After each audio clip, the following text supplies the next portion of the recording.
네, 오늘 우리가 함께 볼 말씀은 빌립보서 벌써 4강에 들어가게 되는데요. 네 번째 말씀으로 이렇게 2장의 말씀을 오늘 함께 살펴보도록 하겠습니다. 2장 첫 번째부터 함께 나눌 텐데요. PPT가 좀 고르지 않은 것 같습니다. 양해 부탁드리고요. 네, 보도록 하겠습니다. 그러므로 그리스도 안에 무슨 격려나 사랑의 무슨 위로나 성령의 무슨 교제나 무슨 자비와 긍휼이 있거든이라고 오늘 말씀이 시작이 됩니다. 특별히 밑줄 쳐진 네 군데를 보시면 사도 바울이 1장의 말씀을 통하여서 강조하고자 하는 교회의 모습을 함께 볼 수가 있는데요. 성도들 안에 격려, 사랑의 위로, 성령의 교제, 긍휼과 자비를 제시하고 있는 것들을 볼 수가 있습니다. 특별히 이 말씀 안에 주어진 한 가지의 특이한 사항은 그 접속사의 부분입니다. 이 A라는 이 접속사를 보시면 가정법을 쓰는 접속사인데요. 이게 없는 사실이 아닌 현재 이런 것들이 있다라고 긍정적 의미의 현재 있는 사실에 대한 가정법으로 쓰고 있는 겁니다. 너희 안에 이게 생긴다가 아니라 이미 있다, 있기 때문에 이러한 말들로 하고 있는 것이지요. 첫 번째로 보게 되는 그들 안에 있는 덕목이며 그들이 힘써 지켜야 될 것들은 바로 격려라는 부분입니다. 네, 그리스도 안에서 오는 격려를 이야기하는데요. 그리스도 안에, 그리스도와 하나됨으로 오는 격려라는 부분으로 성도 간의 권유, 위로, 훈계, 지칭을 한다라고 이미 보셨을 겁니다. 그리고 성도들이 서로 말씀으로 격려하고 교훈하고 책망해야 된다라는 것을 이 안에 담고 있다라는 부분입니다. 실제로 성도에게 있어서 이 격려라는 부분이요. 우리가 한 교회를 이루고 그리스도 안에서 교회로 함께 자라나고 그리스도를 함께 바라보는 데 있어서 이 격려 안에 들어가 있는 격려의 실제 격려의 부분, 권면, 또 교훈, 이 책망이라는 부분은 매우 중요합니다. 그것들을 통해서 함께 교회됨을 이루어가기 때문이지요. 그런데요, 여러분, 이 격려를 생각할 때 중요한 게 있습니다. 그게 뭘까요? 어떻게 해야 할지를 아는 것이 훨씬 더 중요하다라는 부분입니다.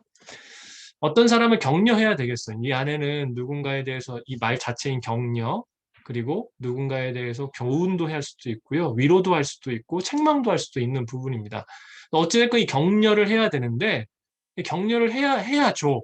그런데 격려해야 될 타이밍을 보고 격려 자체를 하는 것보다 그걸 어떻게 해야 될지가 훨씬 중요하다는 이야기입니다. 가정생활을 하신 분들 가운데에서 이 부분 때문에 앞으로 저도 경험할 일이고 성도님들께서 이미 경험하셨던 부분이고 혹은 자녀로서 살아오시면서도 경험하셨던 부분일 겁니다. 부모와 자녀의 관계가 어려워지는 건요. 격려를 안 했기 때문이 아니라 잘못된 격려를 했기 때문에 그렇습니다. 말이 좋다고 하여 전달이 다 되는 게 아니죠. 좋은 말은 좋은 방법으로 전달돼야 됩니다. 구슬이 서말이어도요, 꿰어야 보배라는 말을 우리가 너무나 잘 알고 있습니다. 그래서 여러분, 교회 안에 격려, 누군가를 응원해주고, 교훈을 해주고, 혹은 잘못된 부분에 대해서 책망을 할 때 있어서 정말 많이 생각해야 될 부분이 무엇이냐면, 어떻게 할 것인가의 부분에 대해서 우리는 많이 생각해야 될 것입니다. 특별히, 어, 제가, 우리 전에 한번 올해, 이번 학기 시작하면서 모셨던 그 서울여대 교수님이 계셨었지요. 교수님께서 강의를 하시면서 이 격려, 특별히 격려 가운데 있는 누군가에 대한 충고를 할 때 해줬던 이야기가 있습니다. 20대 1의 법칙인데요. 칭찬을 20번 하고 충고는 한 번 하는 것이 좋다라는 것입니다. 실제로 권고나 충고, 책망은 관계가 형성된 뒤에 해야 그것이 온전하게 들어갈 수 있다라는 것이지요. 여러분, 누군가에게 권고를 했는데 그것이 기계적으로 움직여지게 되고 오히려 그 일을 통해서 관계가 흐트러졌다라면 과연 나는 일반적인 대화, 그 사람과의 함께 있었던 시간들 가운데 어떠한 모습이었는가를 반드시 돌아봐야 됩니다. 내가 있는 곳에서 하나님께서 원하시는 교회 공동체가 세워지는지 교회가 아니라 종교 집단으로 우리가 살아가고 있는지를 봐야 하는 것이 바로 여기 있기 때문에 그렇습니다. 이 모든 것이 온전해지기 위해서 제가 자주 하는 말인데요. 결국 그 모든 일에 사랑이 동기가 돼야 된다라는 것입니다. 사랑이 동기가 된다라는 것은요. 칭찬도 잘했기 때문에 칭찬하는 게 아니라 사랑하니까 칭찬하고 싶어져서 칭찬해 줘야 된다라는 겁니다. 여러분 잘해서 칭찬하고 못해서 책망하면 그건 격려가 아니라 반응일 뿐입니다. 그냥 일에 대해서 저희가 조건적으로 반응해 주는 것이지요. 그래서 권면과 책망도 마찬가지입니다. 내가 보기에 너무 답답하죠. 그래서 하는 게 아니라 저 사람 정말 사랑해서, 저 사람 정말 위하기 때문에, 그래서 사랑이 동기가 되는지를 우리가 돌아봐야 됩니다. 제가 한마디로 써놨는데요. 내가 중심이 되는 책망, 권면은요, 하지 않는 게 훨씬 더 나은 경우가 대부분입니다. 하지 마십시오. 그게 우리에게 정말 중요한 부분이고요. 그래서 갈라디아서 6장 1절에 보면 어떤 사람이 범죄한 일이 드러납니다. 이거 반드시 책망해야 될 부분이죠. 영의 사람인 여러분은 온유한 마음으로 그런 사람을 바로잡아 주라고 이야기를 합니다. 격려의 방법이 어떠해야 되는지 잘 이야기해 주죠. 실은 이것으로도 한참 할 이야기가 있습니다만 오늘은 이게 중요한 사항이 아니기 때문에 말씀만 읽습니다. 그리고 자기를 살펴서 나 또한 그런 유혹에 빠지지 않도록 조심해야 됨을 이야기하고 있습니다. 우리가 격려할 때 정말 조심해야 될 거고요. 두 번째 보도록 하겠습니다.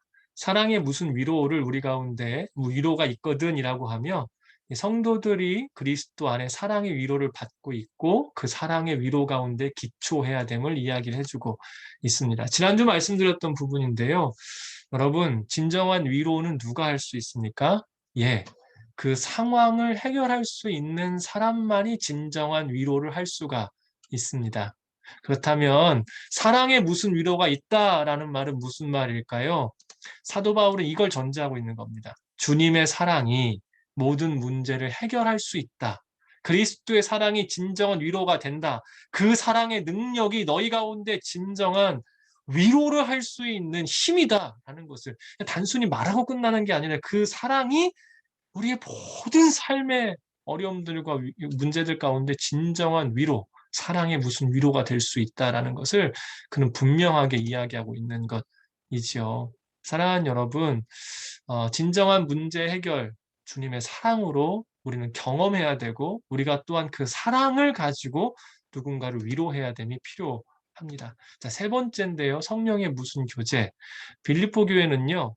성령의 교제를 통해 일치, 성령의 교제를 통해서 일체를 이루어야 됩니다.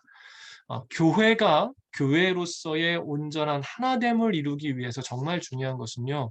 앞서 말씀드린 교제 그리고 사랑을 통한 위로가 있어야 되고 중요한 것은 격려죠. 격려와 위로와 교제가 있어야 되는데 이 교제는 반드시 성령의 교제가 있어야 됨을 이야기를 하고 있습니다. 여러분의 교제라는 이 단어가 우리 가운데 조금 피부로 느껴지지 않을 수 있겠습니다만 축복이라고 한번 해보겠습니다. 교제 가운데 실은 가장 하이라이트는 누군가를 향한 축복이겠죠. 어떤 형태든 축복이든 상관없습니다. 기도가 되든 노래로 하든 말로써 전하든 교제 안의 축복은 정말 중요한 부분인데요. 여러분 언제 다른 사람을 진심으로 축복하고 있습니까? 그래서요, 다른 이와의 진정한 연합을 우리는 언제 경험하느냐라는 겁니다. 그건 바로 이 성령으로 우리가 충만할 때입니다. 우리가 성령으로 충만해지면 실제로 이 다른 이들을 축복할 때에 그 안에 하나됨으로 역사하시는 주님의 은혜 가운데 서로가 서로 안에 진정한 일치를 경험하게 된다는 것이죠. 제가 이 이야기 가끔 합니다. 아마 들으셨던 분들도 계실 겁니다. 제가 대학교 때 예수전도단에서 있었었는데요. 예수전도단에서 1년에 한 번씩 대학생들을 중심으로 하는 미션 컨퍼런스 MC라는 것을 합니다. 이때 이 두 개의 호남과 영남이 함께 만나서 하는 아주 특별한 시간이 있었습니다. 그래서 이 호남과 영남이 함께 만났는데요. 아무래도 뭐 지역이 다르기 때문에, 그리고 또 이렇게 그 당시에 20년이 훨씬 넘은, 20년이 더 지난 때이기 때문에 좀 어색했겠죠. 그때만 해도 이렇게 편하지는 않았던 때였던 것 같습니다. 그렇게 이렇게 만나고 외부에 이제 다른 또 지역에서 또 오기도 했었는데요. 이렇게 만나서 했었을 때 여기서 제가 정말 놀라웠던 것 한 가지는, 성령께서 역사하시는 시간들이 있으셨어요. 정말로 놀랍게 성령께서 부으셨는데요.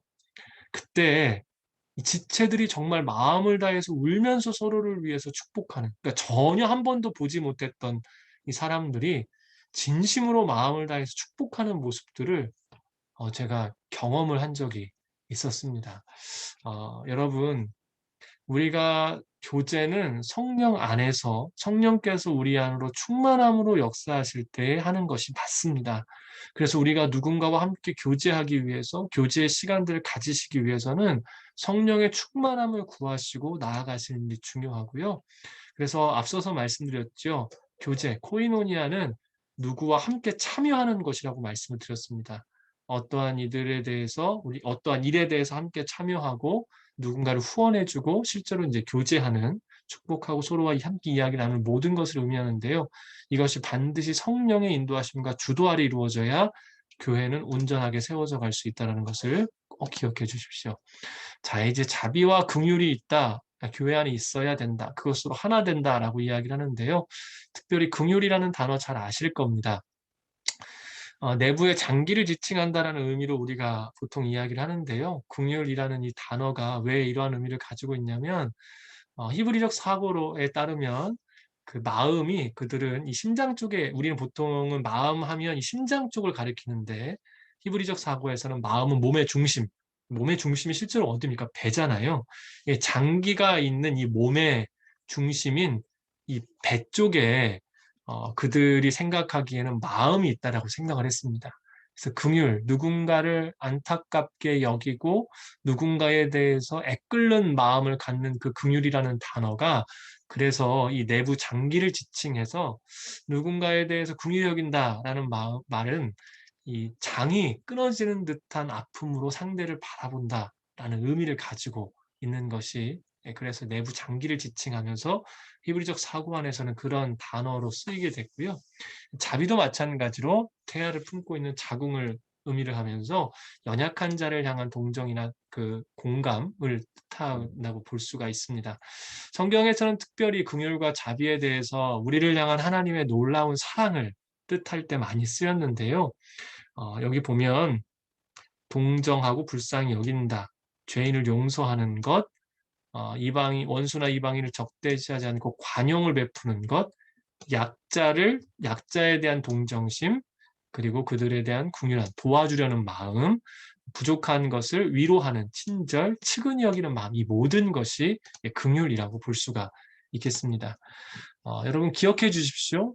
빌립보 교회는 이 네 가지가 이미 갖추어져 있다라는 것입니다. 그래서 2절에서 4절을 권면하며 어, 객관적인 사실을 전제로 한 조건절을 통해 2절과 4절을 너희가 행해야 된다라고 이야기를 하고 있는 것입니다.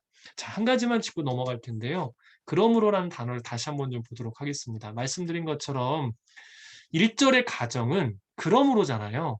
그러니까 이렇게 이어지는 부분인데, 그러므로. 그러니까 앞에 거를 받아서 그러므로라고 이야기하는 부분이기 때문에, 이렇게 그러므로라고 시작할 수 있었던 것은 바로 1장 때문에 그러므로 너희 안에 이런 것들이 있다라는 가정으로 갈 수 있었다라는 겁니다.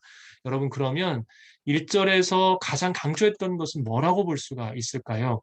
물론 사도 바울은 네 가지가 있다라는 객관적 조건절을 우리 가운데 보여주고 있습니다만, 그러므로라는 이 접속어가 우리 가운데 이야기하며 우리에게 힘써 이야기하는, 그러므로 너희 안에 이런 것들이 있다. 그러니까 도대체 뭐 때문에 있을 수 있다라는 것을 이야기하는 걸까요?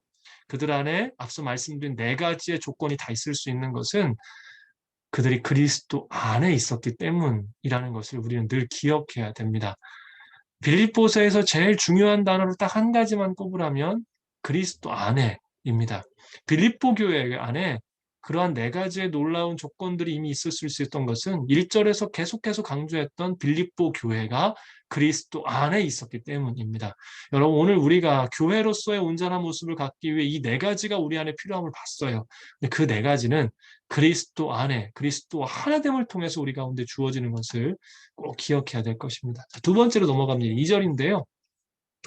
같은 생각을 품고 같은 사랑을 나타내며 한 마음으로 같은 것을 생각함으로 내 기쁨을 충만하게 하십시오. 그래서 이러한 것들이 있기 때문에 지금 네 가지를 이야기를 하고 있습니다. 자, 같은 생각을 품고 같은 사랑을 나타낼 것, 그러니까 일치해야 된다.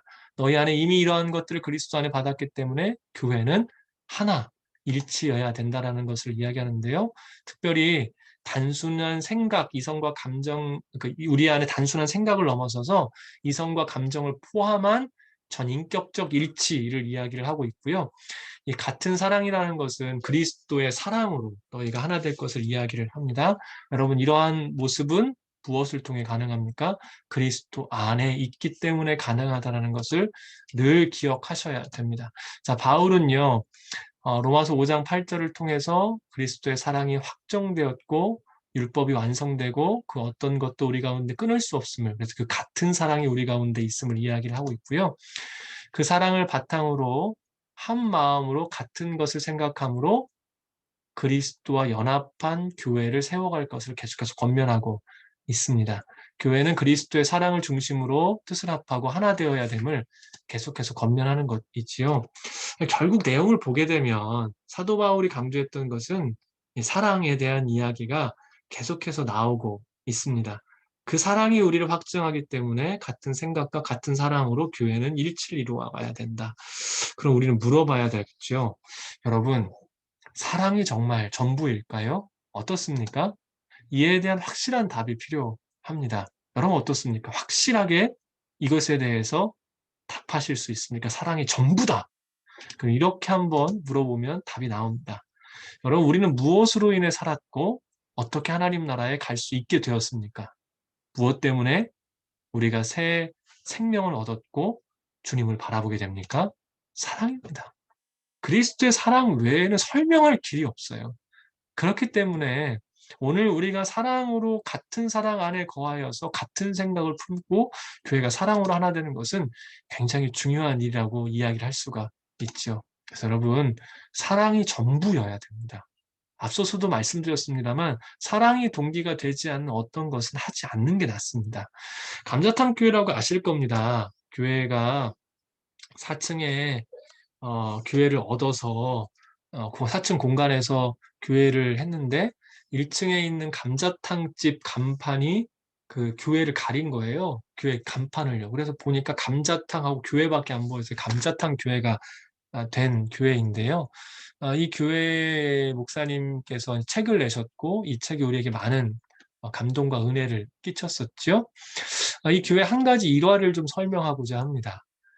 예배를 주일 오후 예배까지 다 마치고 이제 목사님께서 주변을 다 정리하고 이제 퇴근을 하시려고 그러시는데 지금 한 층이니까 다 보이지 않습니까? 저 유리로 막아놓은 유아실 쪽에서 성도님들 몇 분이 앉아 계시더니 이제 가만 보니까 문을 닫아놨는데 소리가 새어나오는데요.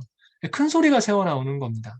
아주 크게 싸우는 것까지는 아니었지만 좀 불편한 소리들, 자꾸 이제 고성이 자꾸 오가는 걸 느끼셨어요. 그래서 이제 정리를 다 하시고 나가시면서 문을 쓱 여니까 이분들이 이제 목사님께 인사를 한 거죠. 아, 무슨 지금 가시냐고. 그래서 목사님 물어봤습니다. 무슨 일 하시냐? 저희 이거 하는 회의 때문에 모였다. 그러니까, 근데 왜 이렇게 큰 소리가 오가냐? 이렇게 한 분이 씩 웃으시면서 대답을 하신 거죠. 목사님, 원래 일은 이렇게 하는 거죠. 아, 그랬더니 목사님께서 뭐라고 하셨냐면, 이렇게 대답했어요. 싸워서 잘 되는 거라면 안 하면 좋겠다. 그리고 그 다음 주에 목사님께서 교회 전교인들, 성도님들 앞에서 공포를 하셨답니다. 우리 교회에서 만약 어떤 일을 추진할 때 싸워서 목소리가 높여져서 하는 일이 있거든 그것은 안 하는 걸로 하겠다. 서로가 사랑함으로 돌보고 사랑함 가운데 하는 걸로 우린 결정하겠다. 성경이 우리 가운데 이야기하는 것은요. 천사의 말을 해도 예언을 해도 산을 옮겨도 몸을 불사르게 내어줘도 사랑이 없으면 아무것도 아니다라고 분명하게 이야기를 합니다. 우리가 한 분이신 우리 주님의 한 분이신 우리 주님의 사랑을 받고 한 분이신 우리 주님을 묵상한다면 교회는 같은 생각과 같은 사랑으로 하나님을 경험할 수 있다는 것 있죠. 그래서 결국 교회는 왜 분열되냐면요. 한 분이신 주님이 아닌 다른 것으로 만족하고 기쁨을 얻고 인정을 받고 성취를 구할 때에 분열을 경험할 수밖에 없다는 것입니다. 그럼 꼭 기억해 주십시오. 우리를 채우실 수 있는 주님의 사랑으로 충만해 주십시오. 다른 것들은 채워지지 않습니다. 그리고 교회와 공동체, 가정이 그 사랑으로 하나됨을 경험하는 것. 단순히 우리가 지금 모여있는 이 공동체만이 교회가 아니라 가정도 교회이고 예수 그리스도 이름으로 모인 모든 것이 교회입니다. 그것이 바로 그리스도의 사랑 안에서 하나가 되어야 될 것입니다. 3절 계속해서 보겠습니다. 무엇을 하든지 이기심이나 허영으로 하지 말고 서로 겸손한 마음으로 다른 사람들을 자기보다 낮게 여기십시오. 이기심이나 허영이 아닌 복음 중심적 공동체를 강조하고 있는 것을 볼 수가 있죠. 자, 이기심은 뭡니까? 이기적인 욕구겠죠. 성령의 교제와 반대입니다. 나를 내세우니까 성령의 교제는 어땠습니까? 다른 사람들을 위해서 참여하고 헌신하고 교제하는 것. 그래서 이기심은 반드시 갈라지게 만듭니다. 자, 허영은 뭡니까? 공허하거나 잘못된 생각. 그래서 이걸요, 여기에서는 자기의 영광을 위하는, 그러니까 이기심은 그냥 나 자신을 위하는 것이라면 허영은 십자가로서의 낮아짐을 쫓는 게 아니라 자신의 높아짐입니다. 예, 이 좀 약간 결이 다른 의미이지요. 그래서 이런 것들이 당파 만들고 천박한 이기주의 신앙으로 만든다는 겁니다. 여러분, 특별히 허영을 생각하실 때, 이기심 생각하실 때 기억해야 될 건 인류 최초의 죄악이 어떻게 우리 가운데 들어왔냐입니다. 어떻게 들어왔습니까? 예, 내가 높아지고자 할 때요. 하나님과 같이 되고자 할 때 그 허영 때문에 인류 최초의 죄가 들어왔음을 우리는 꼭 생각하고 그것을 경계해야 됩니다. 자, 그러면서 사도 바울이 이런 거 버리고 어떻게 하라는 겁니까? 겸손함으로 서로를 높여줘라. 역적조수사 그러나 쓰여 있으니까요. 이기심, 다툼, 요거 반대가 겸손 이야기한다라는 것 교재에 쓰여져 있고요. 자, 겸손 보십시오. 낮게 여기는 자세인데 특별히 우리 교재에서 이야기하는 건 뭡니까? 노예예요. 겸손이라는 단어 자체가 일반적인 사람에게 쓰이지가 않았고 노예에게 붙여졌던 단어라는 것입니다. 그런데 놀랍게도 사도 바울이 어떻습니까? 이 겸손이라는 단어가 노예에게 쓰여졌던 단어이기 때문에 미덕이 아니에요. 그런데 그 천한 개념을 가지고 오히려 필수적인 개념으로 주님이 말씀하셨고 사도 바울이 이야기하고 있다는 것입니다. 그럼 납득이 되세요? 그 당시에 철저히 나눠져 있던 그 계급 사회에서 노예의 근성, 노예의 모습을 나타내는 단어로 내가 살아야 된다는 것, 참 파격적인 이야기입니다. 자, 그래서요, 겸손은 자기 비움과 절제를 의미하는 것이고, 결국은 이것을 통해서만 다른 사람들을 더 좋게, 낮게 여길 수 있다는 것이죠. 예수님이 놀라우신 이유가 여기 있습니다. 정말 파격적이신 분입니다. 노예에게 쓰이는 단어를 스스로가 말씀하셔 나는 겸손하고 온유하다. 참 주님 놀라우신 분이십니다. 생각해 볼수록 이런 질문이 들죠. 하나님이신데 어떻게 이런 말씀을 하실 수가 있었을까? 그런데 초대교회는요, 그 주님 모습 따르겠다라고 고백합니다. 우리 물어야 되겠죠? 이 겸손이라는 단어 앞에 그리스도를 따르는 우리 어떻게 해야 될까? 사랑하는 여러분, 겸손이란 단어가 단순히 자기를 낮추는 단어가 아니라 고개 숙이면서 예, 이런 단어가 아니라는 거죠. 내가 그 사람에게 노예의 모습으로 살겠다라는 겁니다. 말하는 지금 저도 참 부끄럽고 저를 돌아볼 때 하나님 앞에서 연약함을 고백합니다.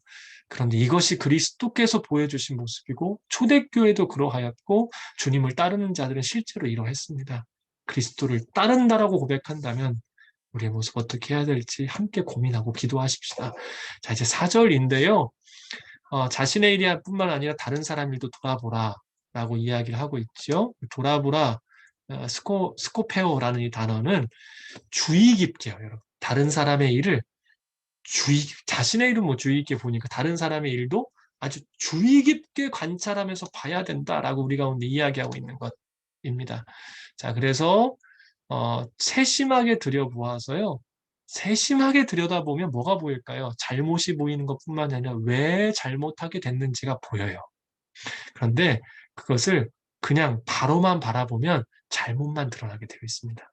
그래서 주의 깊게 돌아본다는 건 단순히 그를 유심히 살펴서 뭐라고 하는 게 아니라 실제로 그가 왜 그럴 수밖에 없었는지 함께 봐준다라는 것이죠.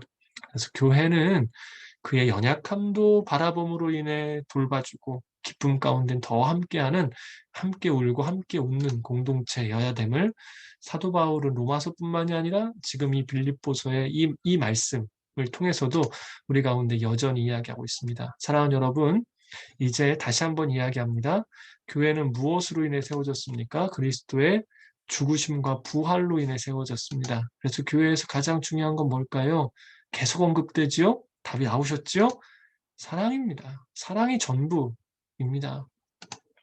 그리스도께서 자신을 돌보지 않는 사랑으로 우리를 사랑하셨기에 우리는 부르심을 받았고 지금 함께 교회라는 이름으로 모일 수 있습니다.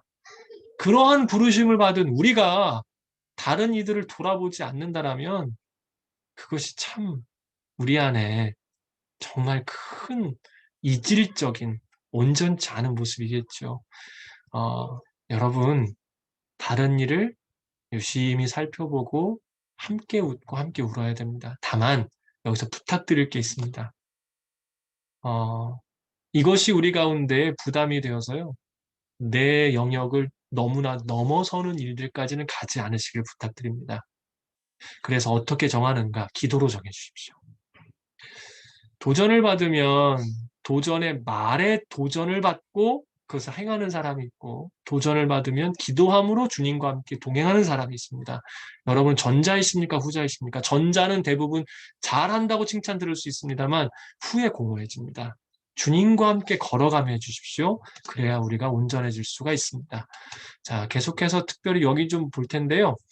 4절을 보면 그 공동번역에 저마다 제 실속만 차리지 말고 남의 이익도 돌보십시오라고 되어 있고요. NIV를 해석해 보면 너희 자신의 이익에만 주의를 기울이지 말아라 라는 특별한 표현들이 나와 있는 것을 볼 수가 있습니다. 그래서 여기서 지금 이야기하는 건 뭡니까? 우리의 이익뿐만이 아니라 다른 사람의 이익에도 충분히 챙겨줄 수 있고 그것을 함께 바라봐 달라라고 이야기를 하는 것이지요. 나만을 돌보는 건 세상입니다. 다른 사람의 연약함을 보아 그들이 유익할 수 있도록 돕는 것이 우리의 모습이지요. 그래서 이걸 뭐라고 합니까? 이게 겸손이라는 것입니다. 다른 사람이 유익할 수 있도록 돕는 것 겸손이고 여러분 코이노니아임을 기억해 주시면 좋겠습니다. 자, 이제 4절까지의 말씀 후에요. 중요한 5절 말씀이 나오고 있는데요. 1절에서 4절을 통해 교회의 모습이 어떠해야 되는지를 강조해주고 이제 그러한 교회가 실제로 그러한 교회의 온전함을 위해 실제로 본받아야 됨을 우리 가운데 이야기를 합니다. 1절과 4절에서 보면은요, 1절에서 4절 전체가 한 가지를 강조하고 있다라는 것입니다. 1장 전체, 2장 지금 4절까지 한 가지를 향하고 있어요. 그게 바로 믿음의 본절이고 그리스도의 사람으로 살아가는 모든 것이라고 이야기할 수 있는데요. 여러분 그 한 가지가 뭡니까? 이게 바로 5절 말씀입니다. 5절을 위시로 한 6절부터 11절까지의 모습인데요.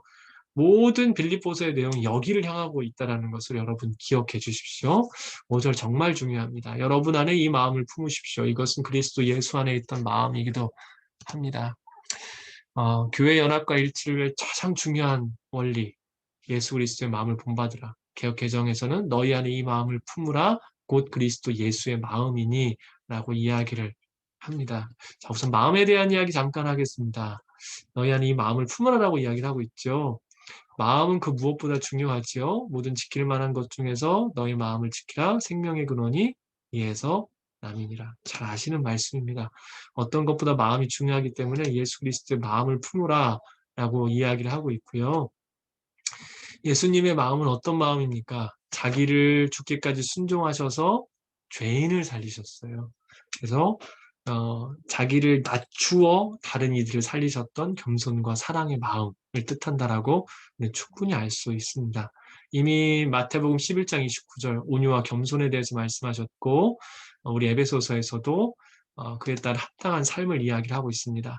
다른 서신에서도요. 예수 그리스도를 본받아야 된다. 이러한 그리스도의 실질적인 겸손과 사랑의 모습을 본받아야 된다라고 이야기를 해주고 있는 것을 볼 수가 있습니다. 모든 교회가 이러한 것을 닮아가야 된다라고 하면서 6절과 11절을 우리 가운데 이야기하고 있는 것을 알 수가 있습니다. 자, 앞서 언급한 한 가지는 말씀드린 대로 5절 말씀 전체, 그러니까 1장부터 2장 초반까지 한 가지에 집중한다라고 했는데 5절 말씀 그대로입니다. 이 말씀은요, 그리스도께서 인간이 되셨을 때 십자가로 가실 때 생각하신 것. 너희 안에 이 마음을 품으라 곧 그리스도 예수의 마음이 이제 모든 것이 다 집중하고 있는 부분인데요. 그 예수 그리스도의 마음, 이것은 어떤 마음이냐면 십자가로 가실 때 주님이 육신의 몸을 입고 오셔서 십자가를 향하여 나아가셨던 모든 길들, 이 3년 반의 공생의 기간, 특별히 십자가를 향하셨던 그 시간에 품으셨던 그 마음이라고 이해하는 것이 더 맞습니다. 그래야 우리가 그 모든 것들을 통하여 그 주님의 마음을 볼 수 있기 때문에 그렇죠. 자, 그런데요, 여러분 5절 직역 한번 해보도록 하겠습니다. 여러분 가운데 이것을 생각하십시오. 그것은 또한 그리스도 예수 안입니다. 직역이 참 특별하죠. 그래서 이 직역을 그리스도 예수의 마음, 예수 안, 이것을 생각해야 되는데 그리스도 안을, 그러니까 그리스도의 마음이라고 그래서 의역을 해놓은 겁니다. 또 한 가지 조금 다른 형태의 그 해석이 있어요. 번역을 보시면 이 사고방식을 너희 공동체 안에 지니라. 너희 공동체는 진정 그리스도 안에 있는 그리스도 안의 공동체다라고 이야기할 수도 있다라는 것입니다. 지금 조금 이게 복잡하실 수 있는데 그냥 잘 들어주셨으면 좋겠습니다. 잠깐 보겠습니다. 두 가지가 조금 뉘앙스가 달라요. 다시 한번 볼까요?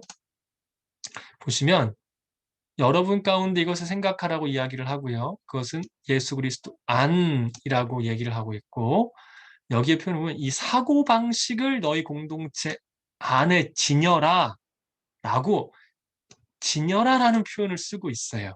그리고 너희 공동체는 이라는 표현을 쓰면서 앞서 교회에 대한 강조점을 굉장히 강조하고 있는 모습을 볼 수가 있는 겁니다. 두 가지의 해석이 다른 이유는, 번역이 다른 이유는 이 관점의 차이라고 이야기를 할 수가 있는데요. 결국 우리가 기본적으로 2장 5절 말씀을 볼 때는 그리스도를 본받아야 된다. 이런 겁니다. 그리스도가 나의 본보기가 되신다. 라고 생각을 해요. 그런데 새로운 해석은 지금 보신 것처럼 주님은 우리의 구원자로서의 모습으로 이야기를 합니다. 조금 더 보도록 하겠습니다. 전자는 그리스도의 너희 안에 이 마음을 품으라 곧 그리스도 예수의 마음이니 라고 해석하게 되는 이 전통적인 해석 방법은 너희가 그 마음을 따라서 본받아야 된다라는 것으로 우리를 강하게 이끌어가지요. 그런데 이 두 번째 해석이요. 여기서는 그리스도 안에서 새롭게 된 공동체가 그 마음을 지님으로 인해서 그거에 맞는 그러한 정체성에 맞는 생각과 행동으로 쫓아가야 된다라고 이야기를 하고 있는 겁니다. 그래서 후자는 단순히 그리스도 너희 안에 이 마음을 품고 주님을 따라가는 것이 아니라 앞서부터 계속 2장에서 이야기하고 있는 교회로서 교회에 준 편지잖아요. 새롭게 된 공동체가 온전한 이전과는 전혀 다른 사고의 체계와 방식들을 가짐으로 인해서 공동체로서의 온전한 모습으로 나아가야 된다는 것을 이야기하고 있고요. 앞서 말씀드린 것처럼 이러한 사고방식, 그러니까 그리스도께서 우리가 가져야 될 사고의 모든 이 사고방식, 주님을 우리의 주님으로 따름으로 인하여서 우리 안에 그리스도께서 이 땅에 오셔서 십자가를 향하셨을 때에 품으셨던 모든 마음들을 깊숙이 묵상함으로 인해 이러한 때에는 어떻게 할 것인가, 저러할 때는 주님이 그러한 길을 가셨을 때 어떻게 해야 될 것인가를 생각하며 우리 그렇게 나아가야 됨을 이야기하고 있는 것이죠. 이해가 잘 되실지 모르겠습니다만 아무튼 좀 계속 가겠습니다. 그러니까 전자의 경우는 윤리적인 권면이 좀 강합니다. 우리가 전통적으로 해석했었을 때는 그렇지 주님을 따라가야지 주님의 모습으로 살아야지라는 윤리적 권면이 좀 강해서 내가 과연 정말 어디까지 따라갈 수 있을까에 대한 이 좀 걱정이 있는 것도 사실이고요. 그래서 실질적으로 8절까지의 모습, 십자가에 죽으셨다라는 거기까지는 할 수 있을지 몰라도 그 뒤에 오는 영광은 흉내낼 수가 없게 돼요. 어, 하지만 이 말씀은 그리스도께서 생각하셨던 것을 우리가 천천히 따라감으로 인해서요, 그것을 우리가 온전히 이행하게 되면 그 영광도 보게 되는 것을 선포하는 말씀이라는 것입니다. 조금 더 보도록 하겠습니다. 그래서 마음을 품으라라는 실질적으로 이 단어는 프로네오라는 단어여서 단순한 생각을 넘어 깊게 생각하고 결정하고 행동하라는 뜻입니다. 어떻게 구원해 주셨는지를 생각하고 결정하여서 살아야 된다. 그래서 여러분 이 부분을 제가 말씀을 드린다라는 것은요, 사도 바울이 그리스도를 모델로 삼는 것을 그치지 않았다라는 거예요. 믿는 자들은 참여하고 그리스도께서 생각하시고 결단하여 행동하신 그 이야기가 오늘 우리의 삶 가운데 와야 된다라는 것을 강조하고 있는 부분입니다. 제가 길게 말씀드렸는데요. 이 부분을 여러분들께 길게 말씀드렸던 것은 그리스도의 마음을 품는다라고 이야기를 하면서도 우리가 주님께서는 어떠한 고뇌와 어떠한 생각으로 십자가까지 나아가셨는가 보다는 주님이 이렇게 하셨으니까 나도 저렇게 해야지 라는 생각으로 우리가 단순한 모방을 하는 경우가 너무나 많기 때문에 그렇습니다. 그래서요, 오늘 우리가 교회 공동체로서 부르심을 받았다라면 우리의 사고 방식 자체가 완전히 바뀌어져서 주님이 원하시는 모습으로 그 생각 자체를 바꾸어 행동과 결단으로 나아가는 것이 필요함을 말씀드리기 위해서요, 길게 말씀을 좀 드렸습니다. 이 부분에 대한 생각의 차이가 꼭 있었으면 좋겠고, 우리가 그렇게 걸어 나아가는 한 공동체가 되셨으면 좋겠습니다. 자, 뒷부분은 조금 더 빨리 가도록 하겠습니다. 자, 오늘 우리가 봐야 될 6절에서 11절은 그리스도의 찬가, 초대교회에서 이미 불렀던 것이고요. 그리고 신앙 고백문이라고 볼 수가 있습니다. 자, 6절 말씀 보도록 하겠습니다. 하나님의 본체셨고 하나님과 동등됨을 기득권으로 여기지 않으셨다라고 이야기하고 있습니다.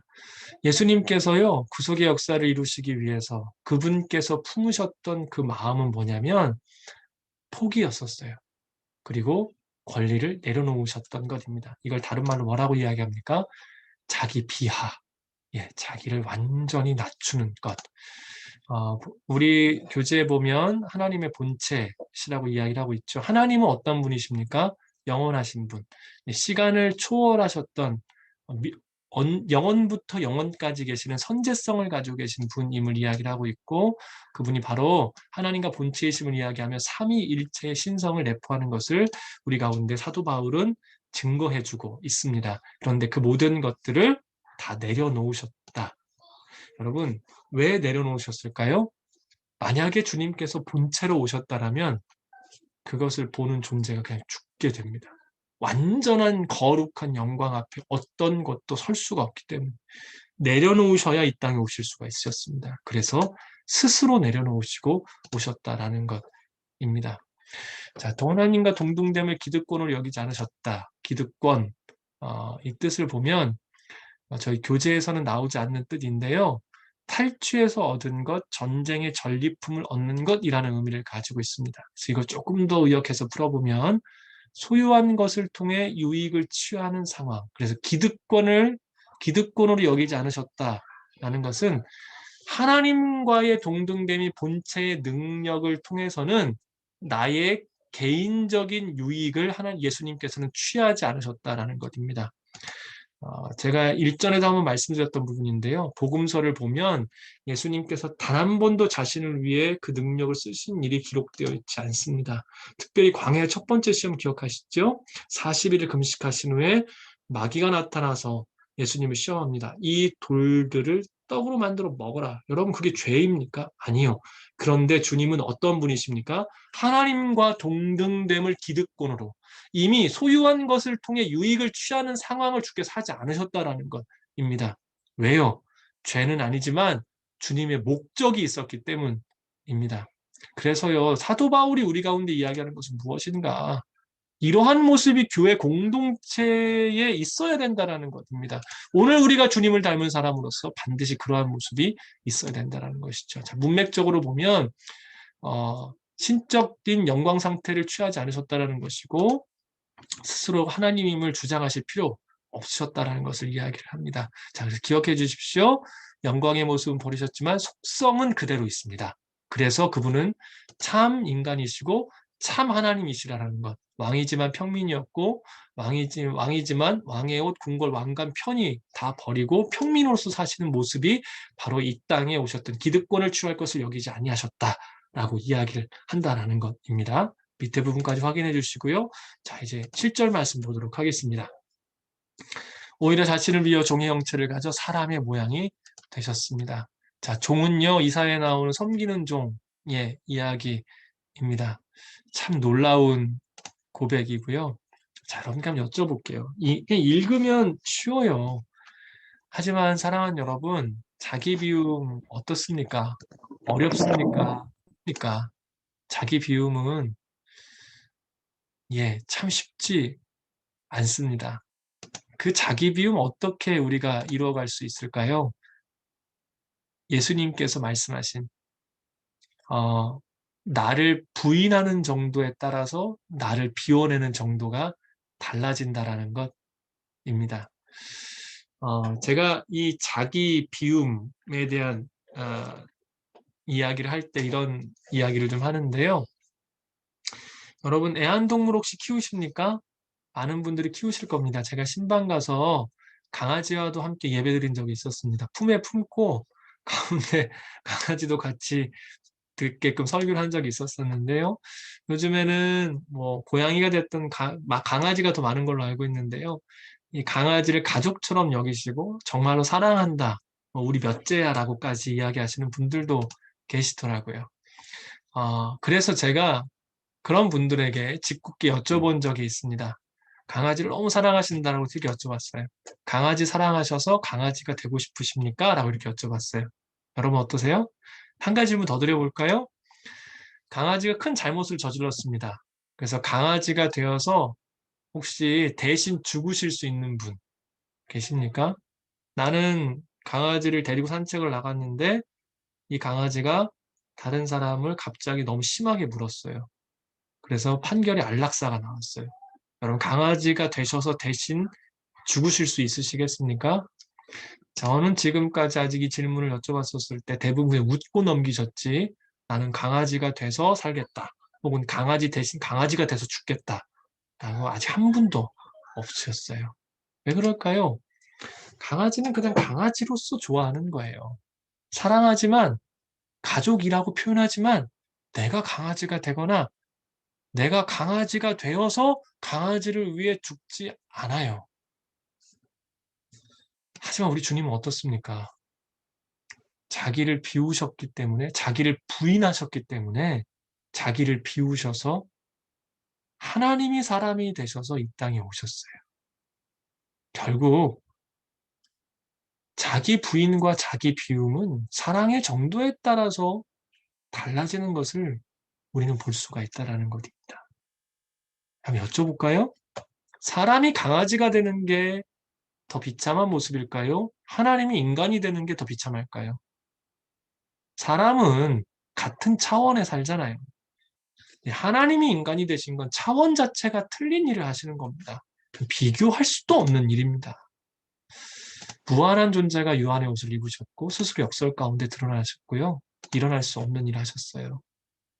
어떤 심정이셨을까요? 얼마나 사랑해야 이토록 부인하고 비우실 수 있으실까요? 변신이 아닙니다. 만왕의 왕께서 피조물의 종으로 오셨음을 우리는 기억해야 됩니다. 자, 묻습니다. 왜요? 왜 그렇게 하셨습니까? 이미 우리가 읽고 있는 빌립보서에서 우리 가운데 이야기하는 건 그분이 대속물로 오셨다라는 것입니다. 대속물은 대신하여 죽는 제물입니다. 죽기 위해서요. 모든 것을 버리고 종의 모습으로 오신 것도 모자라 죽기 위해서 오셨어요. 그래서 예수님만이 우리에게 자기를 부인하고 나를 따라라 이야기해 주실 수 있는 분은 예수님밖에 없습니다. 죽음을 향해 가고 있는 우리를 위해서 하나님이 자신을 내어주셨고, 사랑하는 여러분, 그 사랑을 받은 사람이 우리입니다. 내가 그 사랑을 받았어요. 주님이 자신을 부인하시고 자기를 스스로 비하하셔서 우리를 위해 죽으셨어요. 성도는 그래서 주님을 묵상함으로 이겨내야 됩니다. 이길 수 있습니다. 상황과 감정, 문제가 늘 우리 곁에 있어요. 그래서 주님이 자신을 부인하시고 자기를 비하하셔서 우리를 얼마나 사랑해서 대속물이 되셨는지를 이런 것들이 묵상을 못하게 해요. 하지만 주님 묵상하십시오. 우리는 그 안에서 이겨낼 수 있습니다. 자, 자기를 비웠다가 주 문장이 되면서요. 7절과 8절에서는 이것을 보충 설명을 하고 있습니다. 보게 되면 인간과 같은 모습으로 나타나셨음을 순차적으로 서술하고 있고요. 자기 비움은 두 가지로 크게 해석할 수 있다라는데 성육신, 말씀이 육신이 되었다. 신적인 기득권 포기라는 부분 기억하시죠? 잠깐만 이 부분 보도록 하겠습니다. 말씀이 육신이 되셨다라는 것은 요한복음 1장 14절인데요. 이 말씀이라는 이 단어는 요한복음에서 그리스도가 말씀이 육신이 되어라는 것은 말씀이 어떤 역할을 합니까? 이해할 수 없는 하나님을 이해하게끔 하게. 여러분, 성경이 말씀이잖아요. 성경은 하나님을 계시한 책입니다. 곧 계시라는 단어가 걷어서 마치 커튼을 걷어 드러내어 보이다. 그래서 성경, 곧 말씀이라는 것은 이해할 수 없는 하나님을 인간의 언어로 표현하셔서 하나님 자신을 계시해 준 것이 성경인 것처럼 요한복음이 말씀이 육신되었다는 것은 그 말씀 자체가 이해할 수 없는 하나님을 알게 하는 것처럼 예수 그리스도가 바로 그러한 분이다라는 의미를 가지고 있는 것이 말씀이 육신이 되어라는 의미입니다. 그래서 말씀은 표명, 전달, 계시, 이러한 의미가 있고요. 그리스도는 하나님의 생각을 계시하고 뜻을 표현하시고 속성을 알리시고 마음을 나타내는 분으로 이해해야 하는 그리스도가 바로 이러한 분이라는 겁니다. 그래서 그리스도의 삶을 통하여 우리에게 하나님 그분을 보게 하셨죠. 그래서 나를 본 자는 아버지를 봤다라고 이야기하는 것도 그 의미가 있습니다. 또 한 가지는 역동적인 에너지와 능력이 로고스라는 말씀 안에 들어가 있다라는 겁니다. 그래서 말씀 안에는요 사람을 사로잡고 놀라운 능력을 주고 있지요. 로고스라는 단어 자체는 이성, 고려, 계산, 합리, 헬라적 의미입니다만 여기에서의 로고스는 요한복음, 그 유대적 배경으로 나온 단어여서요. 예수님의 성육신과 신성을 나타내기 위한 단어입니다. 그래서 모든 일들을 이루어 가시는 능력이 그 가운데 있다. 예수 그리스도가 말씀이 되셨다라는 건 말씀으로 천지를 창조하여 모든 것들이 이루어진 것처럼 그리스도가 말씀이 됐다는 건 하나님의 일들을 이루어 가신다. 이러한 의미가 있다라는 것이죠. 자, 계속해서 우리 교재 내용 보도록 하겠습니다. 자기를 버려 사망에 이르게 하셨다. 고난의 종 계속해서 나오는 부분이 있죠. 자기 비움 안에 이미 죽음이 암시되어 있다라는 것은 우리가 눈여겨봐야 될 부분입니다. 자, 이것을 알기 위해서 필요한 것은 뭡니까? 신성과 인성, 이것을 믿음으로 고백하기 위해서 성령의 조명하심이 필요합니다. 자, 보십시다. 성령은 모든 것, 곧 하나님의 깊은 것까지 통달하신다. 영 외 누가 알리요? 아무도 알지 못한다. 그러면서 12절 우리는 세상의 영이 아니라 하나님께로 온 영을 받았고 은혜로 주신 것을 알게 하려 함이니라. 사람의 지혜가 아니라 성령께서 가르친 것으로 한다. 영적인 일은 영적인 것으로 분별하게 된다. 여러분 이게 우리 안에 정말 뜨거운 마음으로요. 그리스도께서 우리를 위하여 내려놓으셨던 이 땅에 오셔서 십자가까지 가셨던 그 길을 우리 가운데 생각하며 묵상하는 것은요. 성령의 도우심이 필요해요. 단순히 본받는 거 말고요. 이 땅에 오셔서 십자가까지 가셨을 때 주께 사셨던 생각 그런 책도 있잖아요. 그리스도라면 어떻게 하셨을까? 예수님이라면 어떻게 하셨을까? 꼭 한번 읽어보십시오. 그것처럼 그러한 것들은 사람의 생각으로는 안 되는 것입니다. 자, 본질적인 성육신의 개념이 있다라는 것, 거듭남은 하늘로부터 주어지는 것. 그리스도께서 이 땅에 오시어서 우리를 살리셨던 것처럼 그리스도를 통해 거듭나기 때문에 그것이 하늘로부터 임한다라는 것 우리 가운데 이야기하고 있고요. 자, 8절 계속해서 봅니다. 그리고 그분은 자신을 낮춰 죽기까지 순종하셨고 십자가에 달려 죽으셨다. 주께서는요, 자신을 낮췄고 죽음으로 순종하셨다라는 것을 우리 가운데 이야기해주고 있는데요. 이것이 바로 대속적 죽음을 강조하기 위한 부분임을 교재는 그리고 성경은 우리 가운데 이야기를 하고 있습니다. 그 모든 은혜에 대한 요약으로서 8절 말씀이 나와 있고요. 그래서 복음의 본질을 무엇이라고 이야기할 수 있습니까? 그분이 낮춰 죽으셨던 십자가입니다. 사도 바울은 고린도전서 1장 18절을 통해서 십자가가 멸망하는 자들에게는 그래서 미련한 것이지만 그 주님이 오셔서 죽으심 그 십자가가 우리의 능력임을 이야기를 하고 있습니다. 십자가의 도 그것이 무엇입니까? 자기 비하, 자기 부인, 낮아짐, 힘으로 해결하거나 굴복시키지 않는 것이 십자가의 도입니다. 세상은 그런 것들로 해요. 하지만 십자가의 도는 우리에게 능력이 됨을 여러분 함께 고백하십시다. 우리가 정말 주님의 사람이라면 십자가의 도로 인하여 구원을 받고 능력을 얻었기에 가야 될 길입니다. 그래서 사도 바울이 뭐라고 이야기합니까? 십자가에 못 박히신 것 외에는 아무것도 알지 않겠다. 참 놀라운 고백입니다. 그래서 오늘 소개해드릴 책이 있어요. 세상의 길, 그리스도의 길이라는 책입니다. 이 책 꼭 읽어보십시오. 정말 귀한 책입니다. 이 책은요, 세상의 길과 그리스도의 길을 나누며 이 그리스도께서 가셨던 이 낮아졌던 길, 세상은 상향성을 이야기하지만 그리스도는 하향성의 길을 가셨다는 걸 우리에게 너무나 많이 증거해주고 있습니다.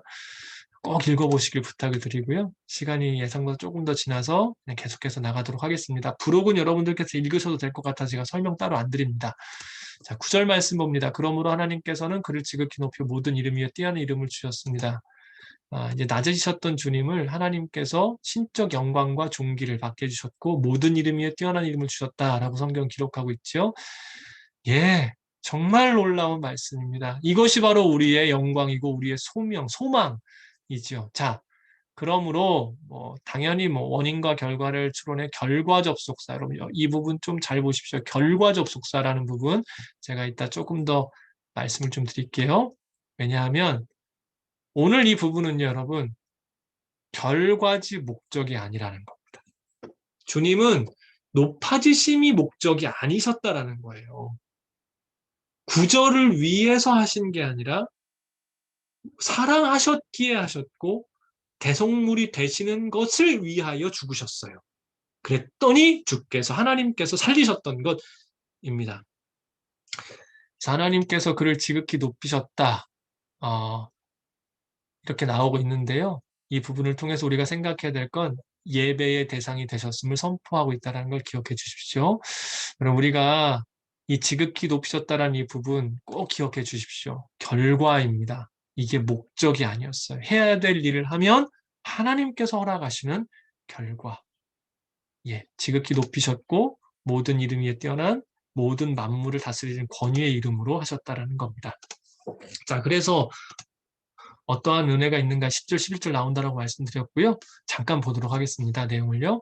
이러한 예수 그리스도를 높이시는 모습을 통해 우리가 고백할 수 있는 하나님은 의로운 분이시라는 것입니다. 왜 하나님 의로운 분이십니까? 비하와 승기를 통해서요. 사도 바울의 이 놀라운 고백을 통해 그리스도를 따르고 있는 빌립보 이 교회 공동체가 겪는 고통과 어려움 하나님 반드시 갚아주시겠다는 겁니다. 빌립보 교회 공동체의 목적은 뭡니까? 높아짐입니까? 아니요. 그리스도를 따르는 거예요. 너희 안에 이 마음을 품으라 곧 그리스도 예수의 마음, 주님이 생각하셨던 그 생각으로 완전히 바뀌어서 생각이 바뀌어 행동과 결실로 보여주기 위해서 따라가고자 하는 공동체로서 받는 어려움이 있다는 겁니다. 그게 목적이에요. 하나님 근데 갚으시겠다라는 걸 이야기하며 진정한 격려를 하고 있는 것이죠. 초대교회 마찬가지 메시지를 전하는 겁니다. 너희들 이러한 고통 가운데 있지만 반드시 높이실 것이다. 그리스도께 하셨지 않느냐? 양자의 영을 받은 우리에게도 반드시 하신다. 사랑하는 여러분, 주님으로 인해 고난받고 계시다면 기뻐하십시오. 주님이 반드시 우리를 높이실 것입니다. 자, 그래서 어떠한 모습이 구체적으로 나오는가?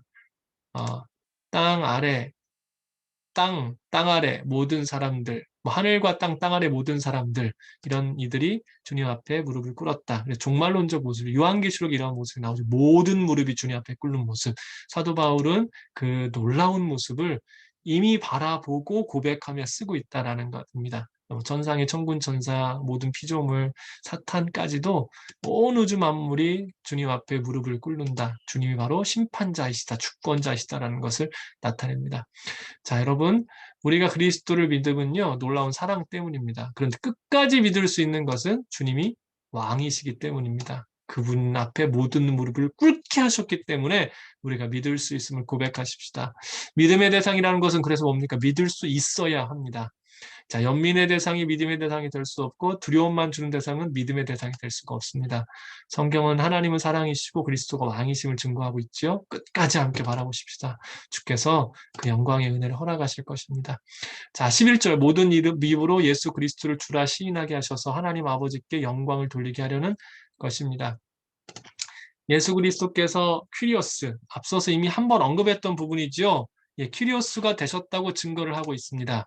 자, 주님은 인간적인 관계에서의 주가 아니라 여호와라는 신적 호칭을 주셨다라고 이야기를 하고 있어요.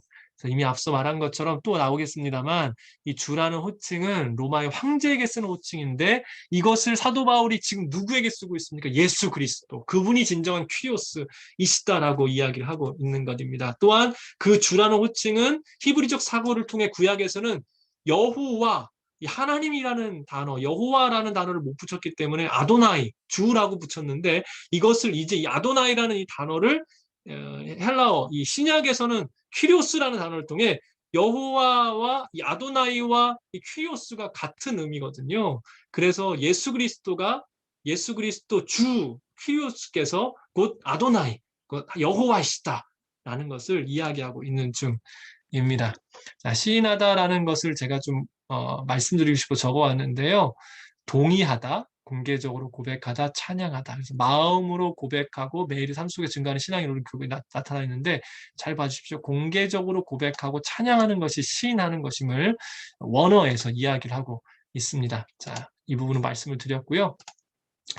그리스도의 자기 비움과 죽음, 재림을 통해서 결국 나타나야 될 모습은 뭡니까? 이 부분이 정말 중요합니다. 결국 이 모든 것들을 통해 하나님께 영광을 올려드려야 된다는 것이죠. 피조물의 창조와 존재의 목적이 하나님께 영광이고 그리스도의 구속사역도 교회 역사도 하나님께 영광을 올려드려야 된다는 것 여러분 꼭 기억해 주셨으면 좋겠습니다. 그래서 이러한 모든 과정이 하나님께 영광을 돌리는 것으로 귀결이 됩니다. 우리가 인생을 살아가면서요. 허탈할 때가 있고 공허할 때가 있어요. 가치 없는 것을 위해서 애를 쓰다 보면 영원한 가치가 아닌 것을 위해서 쓰다 보면 그렇습니다.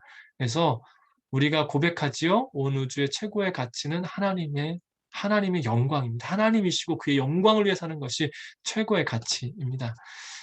부유하고 풍요로운 세대 가운데 놀랍게도 사람들은 피폐해져 가요. 왜냐하면 진정한 가치를 위하여 살지 않기 때문에 그렇습니다. 고민해야 됩니다. 오늘 우리가 과연 하나님의 영광을 위한 일인가, 나의 부요함을 위한 일인가 생각해 주십시오. 그래서 하나님께 영광을 돌리기 위해서 살 때 하나님의 영광에 참여하는 놀라운 은혜 반드시 경험하게 되실 것입니다.